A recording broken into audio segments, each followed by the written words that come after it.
নাশা ফি ইবাদাতিল্লাহি আযজা ওয়া জাল। যে দ্বিতীয় নম্বর ব্যক্তি হচ্ছে তারা যারা তাদের যৌবনকালটা আল্লাহর ইবাদতের মধ্যে কাটিয়ে দেয়। সুবহানাল্লাহ। কারণ যৌবনের ইবাদত আমার আল্লাহর কাছে সবচেয়ে প্রিয়। কিয়ামতের ময়দানে আল্লাহ তাআলা 5টি প্রশ্ন করবেন। কিয়ামতের ময়দানে প্রত্যেকটি বনি আদমকে 5টি প্রশ্নের জবাব দেওয়া ব্যতীত এক কদমও উঠতে পারবে না। এক নম্বর, ওখানে একটা প্রশ্ন থাকবে ওয়ান শাবাবিহি ফীমা আফনা। ওখানে একটা প্রশ্ন থাকবে ওয়ান শাবাবিহি ফীমা আফনা, তোমার যৌবনকাল কোন কাজে কাটিয়েছো, যৌবনের এই সময়টা কোন কাজে কাটিয়েছো। এই সময়টা তো ইবাদতের সময়, এই সময়টা তো তোমাকে দিনের জন্য কাজ করার সময়, এই সময়টা তো তুমি ইচ্ছে করলে দুনিয়ার যত খারাপ কাজ আছে সব করতে পারো, আবার ইচ্ছে করলে এখন আল্লাহর ওলিও হতে পারো কি পারো না? পারো কি পারো না? আল্লাহ রাব্বুল আলামিন কিয়ামতের ময়দানে প্রত্যেকটি বনি আদমকে 5টি প্রশ্ন করবেন। এর মধ্যে একটি প্রশ্ন এমন থাকবে যে তোমার যৌবনকালকে কোন কাজে কাটিয়েছ, তোমার যৌবনটা কি আমার আল্লাহর রাস্তায় কাটিয়েছে, নাকি মাউসতং আর ইষ্টপদের জীবনী পড়ে পড়ে কাটিয়েছে, আমার আল্লাহর কোরআনের জন্য কাটিয়েছে, নাকি নেতার পিছনে দলের পিছনে কাটিয়েছ। তোমার নেতা কি অমুক লোক ছিল, তমুক লোক ছিল না, তোমার নেতা রাসূল ছিল, কে তোমার নেতা ছিল, সেদিন তুমি কি ঠিক করেছ।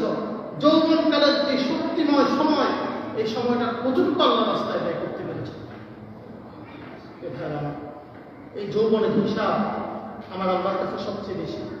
এক হাদিসের মধ্যে, হাদিসের বর্ণনা যদিও দুর্বল, এক হাদিসের মধ্যে পাওয়া যায় যদি কোনো যুবক যৌবনকালে আল্লাহর ইবাদতে কাটিয়ে দেয়, বৃদ্ধ বয়সে শারীরিক অসুস্থতার জন্য যদি ইবাদত করতেও না পারে, আল্লাহ তাআলা ফেরেশতাদেরকে বলে দেয়, ও আমার ফেরেশতারা, আমার বান্দা যৌবনে আমার রাস্তায় কাটিয়েছে, যৌবনটা আমার ইবাদতের মধ্যে কাটিয়েছে, সুতরাং আজকে বৃদ্ধ বয়সে শারীরিক অক্ষমতার কারণে ইবাদত করতে পারে না, আমার বান্দার প্রত্যেকটা সময় ইবাদতের মধ্যে লিখে দাও, আমার বান্দার প্রত্যেকটা সময় ইবাদত খাতায় লিখে দাও, আমল নামায় লিখে দাও।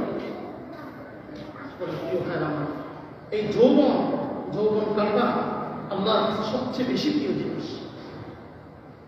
যৌবনে আপনি চাইলে জিনাও করতে পারেন, যৌবনে আপনি চাইলে গুনাও করতে পারেন, যৌবনে আপনি চাইলে খারাপও করতে পারেন, যৌবনে আপনি চাইলে ভালো করতে পারেন। আপনি আপনার মনকে মোটিভেট করার জন্য যে কোনো মুহূর্তে সিদ্ধান্ত নিতে পারেন কি পারে না। আপনি জানেন, বাংলাদেশের একজন আলেম ডক্টর জাকির নায়েকের কথা বাদে দিলাম, সেই ইন্ডিয়ার, সেও বড় বিশাল মহান স্কলার, যেটার তুলনা হয় না। বর্তমান বাংলাদেশের একজন সবচেয়ে দাঁড়িয়ে আল্লাহ বেশি কথা বলে ডক্টর আবু তোহা আদনান, ছিলেন তো সকলে নাকি ছিলেন? দর্শনের ছাত্র, ফিলোসফিতে অনার্স মাস্টার্স, ক্রিকেটার, ফিলোসফিতে অনার্স মাস্টার্স, ক্রিকেটার। কিন্তু আল্লাহ তাআলা এত বেশি বুঝ তাকে দিয়েছে, কোরআনের এত বেশি, সেই কোরআনকে নিজের বুকের মধ্যে ধারণ করেছে। আলহামদুলিল্লাহ, অনেকগুলো আলেমের মধ্যে সে এখন মোটামুটি প্রথম জানানো চলে এসেছে। কারণ কি, সেও তো যুবক, সেও তো যুবক।